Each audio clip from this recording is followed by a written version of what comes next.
Throughout February, we recognize Black History Month as a nationwide celebration of the remarkable journey and accomplishments of African Americans.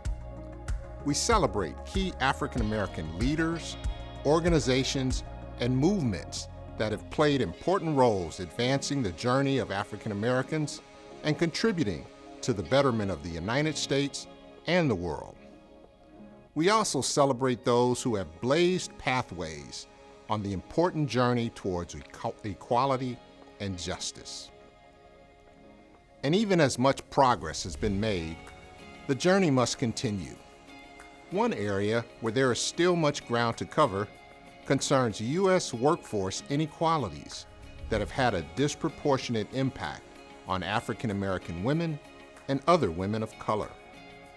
That's why the story of today's guest speaker, Pamela Stewart, is such an inspiration. She's a shining star with one of the world's most iconic brands, a brand that is near and dear to 7-Eleven, the Coca Cola company. Over the course of her 20-plus year career at Coke, Pam has served in senior leadership roles throughout their enterprise. Today, she's Chief Customer Officer, Retail, for the North America Operating Unit. Pam currently serves on several nonprofit and industry boards. She's also been recognized with the 2023 BET Iconic Executive Award, the 2022 Phoenix Award from the Mayor of Atlanta, and was listed as one of the 2022 Out Magazine's 20 Global Titans of Media and Entertainment. I'm thrilled that Pam is with us to share insights about her journey. And I know she'll inspire us and teach us how we can both enhance and leverage our talents and our leadership to contribute even more impactfully to 7-Eleven and our family of brands. Thank you for joining us, and please enjoy the discussion with the dynamic Pam Stewart. Pam, what a treat to be here. Likewise. In Atlanta, Georgia, at the beautiful Coca Cola headquarters, sitting down and having a moment with you. Thank you so much for taking the time to do this with us today. Thank you for being here. It's really awesome. And I want to start with kind of a painting this wide stroke paintbrush, tell us about you. And I know it's kind of hard to summarize all you've done in your long-standing role with Coca Cola across the board in many leadership roles, but if you could take a few minutes and let me and the audience know more about Pam, who you are, where you've been, and where you are now. Excellent. Well, I've been with the Coca Cola company now about 23 years, and I've done everything under the sun, from food service to retail. I started in finance. I've done sales operations, franchise operations. I've done general management, and most recently, I'm the Chief Customer Officer leading all of retail for the organization in North America. Prior to that, though, when I was in high school, I had my dream of being in politics and actually wanting to be a United Nations ambassador, Secretary of State, or President of the United States.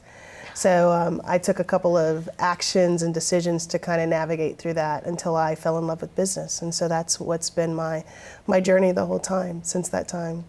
From a personal standpoint, I have two purposes. I talk about them quite often: to create safe spaces where people feel more comfortable in their own skin, and to stretch people beyond their own perceived potential. I do that, and you can shroud that with whatever title you want. I obviously am fortunate to have a very executive title, but I've done that all my life, those two pronged purposes.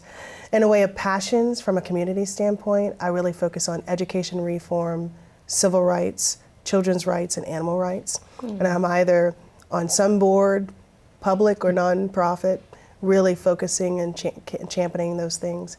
And I've been married for 12 of the 16 years we've been together. We'll hit 17 years together. I have 7 pets. We tried for the human variety of kids, bought a house, thought it was going to happen. We wanted 4 kids, and it wasn't in the cards, so we ended up filling the house with a menagerie of pets. And so now we have 2 pit bulls and 5 cats. But I've been at the Coca Cola company now these 23 years, and prior to that I was in the telecom industry and finance. And Coke has been a great ride because I've, as I shared, I've done so much here, and it's been exciting. everyone I talked to when I walked into this building today had the same thing to say about you. Oh, wow. I'm nervous. Inspiring, wonderful leader, wonderful person, and it's obvious that that is something that you are very passionate about and consistent with. So what are some leadership skills that you would encourage leaders in our business to develop to improve organizational effectiveness? I think the first would be curiosity. I think everything starts with curiosity, wanting more from what the moment is, or being assured that you can grow and learn from a moment or a set point. So curiosity, definitely. The second for me would be a we factor. And when I say a we factor, there's a point in a leadership experience, particularly for those who are entrusted to lead others, where you have to make the shift from me to we. And if that is a natural, authentic transition, and you really embrace that, you really start looking at the lives that you get the responsibility to lead and the people beyond being a number or employee number, and you really try to figure out, how can I make this person a better whole person versus a better leader or a better executive? And so I spend a lot of energy doing that. So that we factor is critical. I think the third for me is empathy. I have not underestimated the power of empathy. Make no doubt about it. I have high expectations. Everybody who works for me knows it. They know when getting on my team, I am constructively disruptive. But I also see who they are, and I do my best to pull that best out of them. As long as they have the focus, the energy, and the intention to be able to do that, we will make greatness out of them. And I think for the last thing for me is being willing to be constructively disruptive and looking at having a bold vision and having complete confidence that you can inspire others towards that vision. It's funny, when I was in my career, what I didn't tell you is I tried the entrepreneurship route. I wanted to open my own company. I had 2 failings because I didn't wait to get investors excited.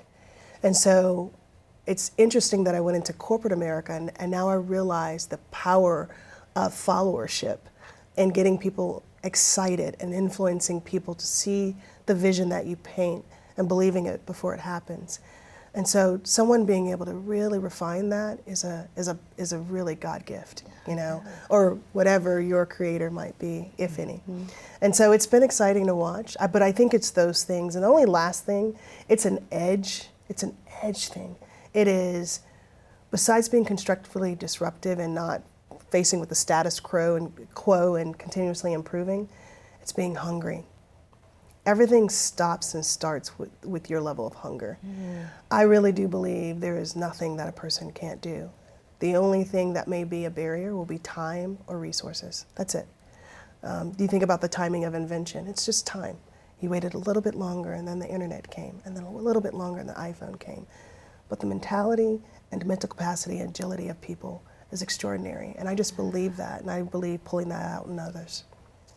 I like when you said converting the me into we. Yeah. But that's not always easy to do, especially when you're in the infancy of your career. Is that a challenge you ever faced when you were trying to build yourself? Like you said, you've had successes, failures, setbacks, and advances. How do you convert that mentality to care about your own trajectory, but see the we? You know, it's important to define what the we is through that journey. When I was an individual contributor, the we was my set of peers and the organization and how I can create better. The me was, let me get the skill set, the tangible skill sets so that I can add value. What you'll find in becoming an executive, and we'll probably talk about this in this journey, but the hardest part about becoming an executive and being prepared to become an executive for those who aspire to be a CEO or C-level suite executive, it's really being able to understand what questions to ask. Not what you know, what questions to ask. And that takes a lot of experiences, a lot of scenarios, a lot of business cases you have to explore, hands-on learning. And so when you're in that individual contributor stage, you have to get those tangible skills out of the way so you can really focus on what a lot of the world calls soft skills, but they are the hardest skills. The soft skills are the hardest skills. The EQ part of leadership and transitioning to the we is the hardest thing to do. Because everywhere you turn, there will be a reason to only focus on you. You'll get the pull until it becomes authentically you, to only focus on you. But if you can be an amplifier and a multiplier in any setting, regardless if it's personal or professional, your whole life of benevolence and impact just improves and intensifies. I believe that 100%. So EQ is something we can tweak, something we can work on. We can absolutely because work on. I think that you're right. That soft skill, as it would be called, is something that's so difficult. So difficult. We're born the way we're born. We're wired the way we're wired, right? So it's very hard sometimes to move that, especially if we excel in another skill set. Yeah, and I get to travel a lot around the globe. It really starts with my own truth. It's just that, my truth, and recognizing that others' truths may be different, and respecting that. And I think once we can get there, even as a people, there will be less divisiveness, honestly. Yeah. I'm sure you have dealt with your setbacks, as everyone has during their course of the career, and certainly your 25 years about here at Coca Cola? 23. 23. Yeah, let's not get, it's almost a quarter of a century, but let's crawl. I'm going to low plus. crawl to 25. Amy, I'm going to low crawl. Okay. Army crawl. Army crawl. All right. Army crawl. I get it. Okay, 20 plus, we'll stick there. But Yeah, man, let's do that. A quarter of a century, if you really want to round it up and think about it, that's a lot of time. It's a lot of time. You've seen and dealt with a lot, and those watching will be love to know the valuable lessons that you've learned and that advice that you might give your younger self. If I give my younger self, it's just being able to hear your own voice beyond everybody's naysaying. Every time you have a dream, there will be people around you, and they're oftentimes the ones who love you most, who may have expectations on who you are, who will keep you from believing in that dream or from going after that dream. And you just have to have the resolve, the courage, the bravery, and the confidence to move forward into your own light, into your own journey. That's the number one thing I'd say. The second is the power of authenticity and being exactly who you are, but being willing to refine that every day to better, and recognizing that there is a better version of you, and being open to growing, and that curiosity that I talked about earlier. And the power of that and the wisdom that comes with that is so telling, because you can be so much more impactful to other humans in that way. I think the third is just the power of curiosity and learning. I am a life learner. I don't know it all. I get very smart people around me, and when I feel like I've grown to a certain level, I get smarter people around me, because I love the energy around creating. We're all inventors in some fashion, and you can decide if you want to invent a negative current or a positive current. Yeah. And I want to be around people who want to create benevolence and impact in a positive way. And so telling myself that and being ready for that is important. Those three things are the most important to me. I think the only other angle that I would tell myself is don't discount the power of the youth. My father just turned, he's about to turn 70 soon. And I said, hey, Dad, do you feel your age? Which is an odd question, but I asked him. Yeah. He says, you know what, Pam, as you get older, here's what never changes. You never stop dreaming. You never stop wanting to accomplish.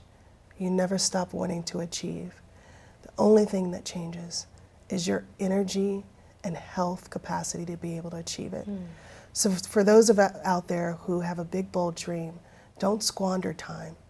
And for those of you who are in the later stages, you still have time left. That's right. And so just being able to balance the two would be what I would tell my younger self. Oh, your dad sounds like a solid human being. He looks like my brother right now, which is kind of embarrassing.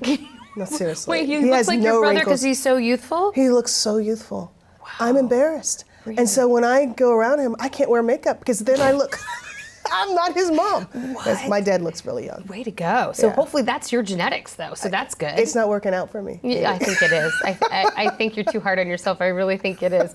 And I think that that's awesome to take advice from, like you said, the youth and those who have gone before us and have paved the way and also have seen a lot and have some, have earned their racing stripes as well. You talk about creating safe spaces. That's the first thing that you talked about right off the top of our interview today. Yeah. People being more comfortable in their skin is a passion project and purpose for you. And at 7-Eleven, we talk about this in the context of belonging. Who do you think, why do you think this is so important, the specific things that leaders can do to foster that sense of belonging? I think first off, really having an identity for their culture and their organization, and not an identity that's in their head. You have a lot of leaders who walk around saying, we're a passionate organization, we believe in people, and then when you ask people, tell me about their culture, it's the opposite, right? Really having the perception of that culture be your barometer on whether or not you're creating the culture you want. I think it's the first. I think the second part is really understanding from a real deep-seated standpoint what people need, and recognizing that people need different things. Yeah. Oftentimes leaders lead with what they need, right? Some leaders lead with, I want more compensation, and so they throw money at people, and they realize they can't retain them. Some people feel, I need only development, and they throw development at people, but forget the other things. Just making sure that you're thinking about the panoramic view of all the needs, and the most important need of, I want to be a better person, I want to make an impact, I want to make a difference, I want to matter. And sitting inside that above everything else is so key from a state of belonging. And I tell you why it's important though, is because some people, I think someone said, diversity is what we are, inclusion is who we are. And it's just that simple. And that's why belonging is so super critical. And so going back to your question, for me, it is making sure you be cognizant of your culture in a way where you understand how people might, outside of your culture, might truly identify it, and using that as your report card. The second is truly understanding the whole person of needs, not just from a professional setting. No matter what, people come in and they may have had an argument with their spouse or their loved one or their child, and they're bringing all that to work. And people have their whole being. Helping people understand how their work connects to the greater whole is really important for the significance. People want to be significant and want to matter. If you can't create that culture, if you can't create it, people will leave. So I think it's truly important. But like I said, it goes back to diversity versus inclusion, where both will be important. I love that. I love the picture you just painted, because it's like you're a doctor and you're taking care of the entire patient, not the fact that my wrist hurts and there's a pain here and we need to fix this. Remembering, well, how does this wrist pain affect your mind? That's exactly How did it affect you getting here to work today? Yeah. How does it affect where you might have to go after work? Where are you going from here? Taking care of the whole need. Well, it's interesting. We have different doctors, and you have me on a tangent on this, but it's interesting because I just had dental surgery. The mouth and elements of the mouth will show up before it affects the heart. So everything's interconnected, right? And so I'm very clear on that as a leader. But the whole person is most important. It really is. And understanding that not everybody wants to be the CEO. And so demanding that everybody be on an inclined track is a fallacy as a company and as a leader. The second is those who want to be a CEO, getting them the experience and the readiness to be able to ask the right questions when they're in those seats. And so it's a tricky, tricky balance, but it's so critical. Not what you want to know, like you said, what questions need to be asked. 100%. Which comes from your curiosity. Exactly. This is really great, Pam. I hope you're enjoying this as much as I am. I am. This is really great. I am. So good. You have all right. good questions. Thank you. Well, and you have great answers that give me a place to go, and I know everybody watching is excited to learn even more from you. Thank you. And I want to talk about, again, we want to focus more on the challenges. Yeah. Challenging the status quo and rising up through the corporate ladder, achieving success in the various roles that you have had here in the 20 plus years at Coca Cola. That's perfect, Amy. Let's say that out loud. 20 We're going to pause. What challenges did you face in the 20 plus years status quo for leaders in any setting? Like when you had to challenge what was put in place when you entered the scene? In whatever position you were. Well, I entering have a very unique lens. This is the lens of being a Black female who's openly out as well. And that lens, when you're in a room, you realize how much of a minority you are and how much empathy you gain by living that. By the time I get into the office, I will have seen an article where someone who looks like me was killed. I will have experienced a protest against people who may look like me or rights removed. And I'm coming in to be the leader of an organization. I don't strip that away. Instead, I pour that into the building of my empathy that I talked about earlier. But I think the important thing for me is when I'm in a room, I make sure I give my own unique perspective with an understanding of the culture and the values of the company. So I'm not there to protest everything. That's not how I show up. I am truly attempting to be objective, but also give a voice to people who might not be heard because enough people in the room don't represent them. And so I find myself doing that. And the great thing, at least at this North America leadership team, we're very diverse. So that's a lot easier for my organization, but I know it's hard for other organizations. The second thing is making sure that I lead with fact. When you are discounting or contesting, there are two important things. The first, that it's fact-based, but fact won't be enough. Facts won't be enough. Particularly if you deal with customers, you know facts will never be enough. But the second is there is a point where you have to get the resolve. Either someone's adopted what you've said or you've simply been heard and they're going in a different direction. And you have to be okay with that and let it move on. And so those are the couple of things I've learned. I've learned to speak up with my differentiated voice, whether it be because of my skill set or the identities that I hold. The second, I've learned to be able to do that respectfully, openly, fact-based, but also with heart and empathy, because I know that both IQ and EQ are required in those discussions. And the third is I know when to step away from the discussion where I've made my focus group of 1 point, and even if it doesn't land to create a movement from the decision, it's been heard. And being heard oftentimes, it has to be the most important thing sometimes as a leader, because everything you want to have happen just won't be done. It just doesn't happen. As long as you have one more person in the room than you have to be okay that only your way or only your decision or only your viewpoint is not the only way. And so that maturity is really important. And that's what I've learned over the years. Communicating in the way that you're describing is easier now, I would imagine, than even just 10, 15 years ago. 100%. You couldn't bring your authentic self all of the time. You weren't in rooms where there was that diversity and inclusion or that feeling that your voice mattered. How did you gain that confidence to be a leader and to know that that mattered, to speak your truth? You know, I've always valued having a point of view. Even when I was an individual contributor, even I came into the company as a grade 9, and that's it's junior and entry. It's a very important role. It's kind of closer to the middle level, but it's one where you don't automatically get a voice. But I've always valued having a point of view, and in every role, I've really honed the ability to have a point of view and to articulate that point of view in rooms. And I think that I asked my mom, I said, why am I this way? She says, you've always been this way. I don't know, you've always been this way. But for those who are listening, really, you have to get experience and observe different situations in order to start formulating your own point of view.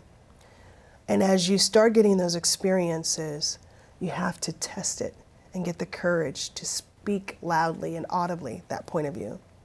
And as you get experience, that solution gets refined and even better.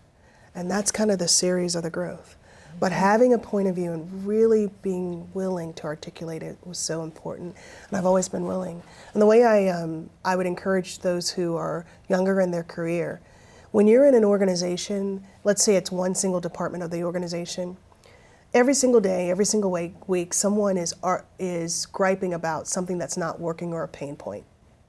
I was always the one who was willing to fix that, to take the lead to go fix that. And that's a way to give you a vantage point to connect with everybody in the organization to fix it, and your questions later and your mental agility later gets refined. That's a way, an easy way to be able to develop yourself faster, to have a stronger point of view. Once you get the point of view, to be heard. That's right, which comes only with time. Only with time. Experiences, listening, asking the right questions, and curiosity, like you said before. Oftentimes people with new ideas face resistance. What advice would you offer 7-Eleven leaders and associates who are managing resistance to new ideas? Mm-hmm. I would say do a test case and bring it to people. So if you're in an organization where tried and true is the only way to go, culturally, because sometimes it's department based, it's not even the organization. You may have an organization of innovation and you had this one leader who's tried and true, quarter of a century, right? That's why I'm 20 plus. Anyway. We're getting ready to say goodbye to Pam for 2 years. This is what I'm hearing. But when you have that one leader who's not open to new ideas, that person is a person who can't go into a model home in a new neighborhood and see the possibility of their house when it's bare bones. That's a person who needs to have the decor set, the painting on the wall, the staircase fixed, the brick already laid, the stone laid. So do that for them. Run a test, small test, show that it works, run it with a subgroup, and then come back and have the discussion. And so debate to expand the test versus whether or not it's possible. Because I've had to toggle between someone trusting in my track record, in my experience, or quite frankly in my vision, and allowing me to run the gamut, and I've had to prove it. Yeah. And be disruptive and do it anyway. And in a way that doesn't burn down the house, right? But in a way that gives facts enough tangible so that you can give the model home all decked out with decor to the person so they can feel comfortable. And oftentimes that comes from insecurity around their own job security. And sometimes it just comes from, I've done it this way in my experience. The great thing about experience is it allows you to ask more questions. The bad thing about experience is it prevents you from asking new questions. And that's why curiosity plus experience is so important. But you have a lot of leaders, several leaders who are stuck in experience only. So you have to have the curiosity and sometimes bring them the model home to push it through. Be willing to show. Absolutely. Because even sometimes we get frustrated, well, don't you see what I see? Yeah. Can't you see my vision? Show them. You have to be shown what to do. If you stay on the planks of the floorboard looking with no paint and no bricks, some people, it takes a far leap to be able to see the model home all decked out. With their things in it, living in that house. So you have to show it to them. Yeah. All right. We are running this interview during Black History Month. Yeah. And I want to talk about your personal journey as a Black female leader in the corporate world, the nuances that you have dealt with and how it has impacted your experience as a leader. It's interesting. That is the one thing I can't let go of before I get into the corporate world. I'm always Black. It's a fact. So I say that because I talked about it a little bit earlier. I'm impacted by the headlines. I'm impacted by the policies. I'm impacted by the laws. I'm impacted by all of it. And not from an intellectual level, from a heart level. So there are a lot of things as a minority leader you have to swallow in the day to not make the day only about you, so that you have the capacity to lead. So that's the first way of a nuance. The second way of a nuance, the great thing about it is I'm in rooms and I can represent viewpoints that are not represented in the rooms, whether it be a marketing ads place and I can call out something, or it's an HR policy and I can talk about a little nuance of how to reposition it so that people embrace it more. Or it could be just being a female in a room. I'm in retail. And if you're in retail, everyone knows, and I'm in every part of retail, from grocery to convenience to pure play digital. And there are not a lot of people who look like me. And so you have to have a strong sense of self. I think what being a Black female openly, those things and more, I think having a strong sense of self and being absolutely committed that I'm not the only one after I leave. And so I'm so on purpose with that. And I think that nuance is such a gift for me in so many ways. So I mentor a lot. I sponsor a lot, to my team's dismay, because because they're like, Pam, you have no time. Find the time.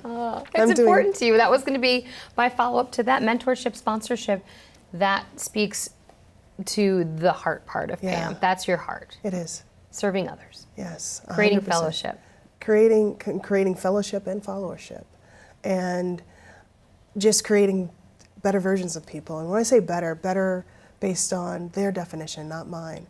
I've learned a long time ago as a leader that I don't want to project my own vision onto others. People don't want to be presidents and United Nations ambassadors, senators. They don't want that. They want a good life where they can provide for their family, be a good parent, be a good sister, daughter, son. They want that, and they want to leverage their employment to be able to employ that. And sometimes that has to be enough. And so I've been able to toggle between all of that. But I believe mentorship and sponsorship are critical, and they're different. So mentorship, I'm a coach. I'm the coach on the sideline, helping you out, giving you direction. Hey, you don't want to go to the 50-yard line. The sponsor, I'm the sports agent representing you. Amy, I have your name on my jersey. I'm walking the line saying, you need to get Amy on the field on the 50-yard line, the whole thing. And you have to be both for people. You have to be both. And both will matter as you ascend, especially to these levels. Did someone do that for you? Absolutely. So many people. The most notable leader in my career, like the summation of my career, has been Kathy Horgan. She's since retired. She's working on her own entrepreneurial venture. But Kathy was a person who saw something in me well before I was qualified and I had the title to do it. And she would just say, just go do that. Go do that. She gave me such runway to let me do my thing and never judge it. Count it as goodness and greatness and strength, and never mar it as she's too strong or too assertive or any. She never did that. And I am thoroughly indebted to her. I would not be here at this level as quickly at my age without Kathy Horgan having been such an instrumental leader for my life. That is a fact. I know it. I'll share it all my life. Given that it's Black History Month, yes. Do you and your family do anything specific to celebrate, or is it a more of an ongoing practice? It's an ongoing practice. You think about it. Black History Month happens in February. It's a short month. But as I said, and I said it in jest, but it's so true, I don't leave the skin. It's the one thing that I can hide a lot about myself to you. All types of classifications you probably don't even know about me. I can't hide this part. That's right. And so I live this every single day. We do actually an annual snowboarding trip. I'm an avid snowboarder. You said you go a few times a year. I do. I season pass holder, epic pass holder. I don't have any blackout dates. I go. Are you good at it? Good is relative. Let's not get too aggressive about it. I feel like you're good. No. I feel like you're really good at it. I'm like complicated blues. I don't like the blacks because it just burns the thighs. So, and a lot of ice is on that. Anyway, but I do that with the family, just bringing everybody together because I don't get a lot of time to go on vacation because I don't take a lot of time to go on vacation, so it's really important. But Black History Month, I just try to be kind of a resource to people who want to know more about the history of race and its impact to my life and others. Oftentimes, people forget that there's such a struggle in the skin regardless of what your status. And I can share nuances about that with people. And I do, if they're open to it. You're an educator. I try to be. Let's talk 7-Eleven. Yeah. Let's talk about 7-Eleven and Coca Cola, who have had a long time and very successful relationship working together, serving customers. What do you think is most important when working with partners like 7-Eleven? I think understanding their needs and understanding it beyond beverages. What are you trying to solve? And so we do what we call here kind of a customer blueprint. And the customer blueprint is basically the customer's strategies. So we don't build out beverage strategies. We draft off of the customer strategies that have nothing to do with beverages. And we design then our own joint business plans and long range plans around the customer's aim and vision for their organization. So that's very important, is having a customer back perspective and a consumer back perspective. I think the second thing is being able to innovate and disrupt yourself. Going back to that word. Love it. It's so important. Consumers and shoppers, they want new experiences and they're just looking for the retailer, the customer, the brand that's willing to provide that taste of newness. Yeah. And so being willing to do that. I think, and the third is being willing to have the hard conversations. It's interesting, for those of you who are leading customers, or if you have people watching who are leading customers, a lot of people ask, well, how do you manage a customer conversation, a top to top with the CEO of every place, whether it be Joe or anyone else? And I literally, for the first 15 minutes, and my team knows this, the first 15 minutes, I'll say, I know we have all of the decision makers in the room. Let's spend this time putting the hard stuff on the table. What's not working? What's a barrier to our mutual success? And we spend that half hour, our ability as the executives in the room to spend that half hour to unlock that for our teams is the most important thing. So being able to do that and being able to do that unabashedly and being able to listen and truly accept it as their truth and be able to create solutions out of that, those things are important. What changes or trends do you see impacting retail most significantly over the next 3 to 5 years? Digital, omni-channel, people want their product or service the way they want, when they want, fast. That's it. Yeah. And they want all of the assortment, online, offline, inline. And you have to rise up to it. And you have to be everything, multidimensional. So that's the first. The second is being able to leverage insights of our consumers to feed and fulfill those needs better, to personalize that experience. The third is literally, as sustainability becomes more of an everyday household experience, being able to give solutions that people can say, I feel that. So going from I'm saving a carbon footprint of something to I'm holding this as a result of whatever that is, certainly sustainability. Those trends, plus I would say, I don't think social media is going away. I think it will evolve, but I don't think people want a platform to share their thoughts and their views. And so companies that work really, really fast to build products that build reviews, or people are so inspired to talk about reviews and leveraging those influencers will be powerful. There are so many things that you said you could see yourself doing, excelling in. Entrepreneurship was even thrown in there as well. If you weren't here, and you could insert yourself anywhere right now, where would that be? Where would you see yourself with all of your skill set, all of your heart and your passions? Where would you be that you think that you could do? I have two answers. Don't worry, answers. I won't tell anybody. It's just between us. Our secret? Only if it's our secret. It's our secret. Okay, then I feel comfortable now. This won't go anywhere, I promise. Nowhere. But I would love to know, because you have so many skill sets and you are such a passionate person on top of it. Yeah. Well, thank you for the skill set. I don't know if my spouse would agree, but okay, I'll embrace it. I'm working on compliments. It's two things. For me, it would either go into politics in a big way, or secondarily be a motivational speaker, have a podcast, write a lot of books and movies, and do that full time. That's what I would do 100% of the time. You could do both of those. 2 pit bulls and 5 cats producing itself as we speak. And you could do a little politics on there too. So it could be like warm and fuzzy and speak to all of your nonprofit, all of your activism, all of your things that you love to do, and be irreverent and whimsical because of the cats and the pit bulls. But then you could also have other political leaders on and speak to issues of concern. I would love that. But I would bring celebrities. I want everybody who is influenced by someone, because influence is so much broader. There will be business leaders, politicians, celebrities, and letting people have the floor to speak their truth. Okay.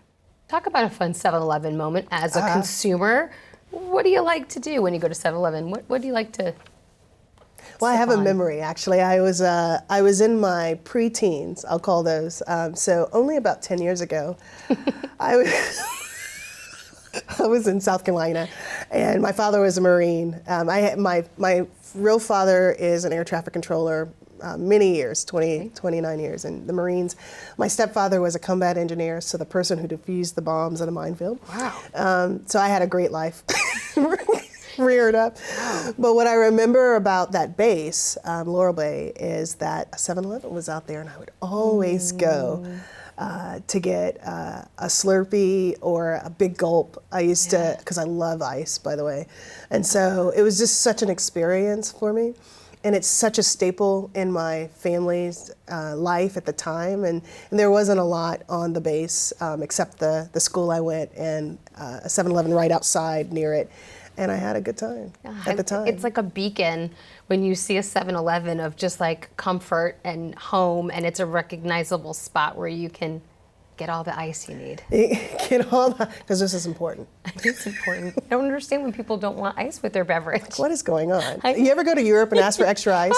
You get 3 cubes. You can't even get ice in the first place. Well, can I have extra ice? 4. Bring out the whole tray. The whole tray. Bring it I get out. the bin. I love that story. That's so sweet. And I think a lot of people have those moments of like why they relate to a brand and what makes them get that warm and fuzzy feeling. And that's what that moment of 7-Eleven did for you. Can I say this though? To have, you have a lot of leaders, executives on the 7-Eleven team who serve this country. West Point graduates. Right. And some people don't realize, even some people who may watch this right now, don't realize you have patriotic people who found the we factor early.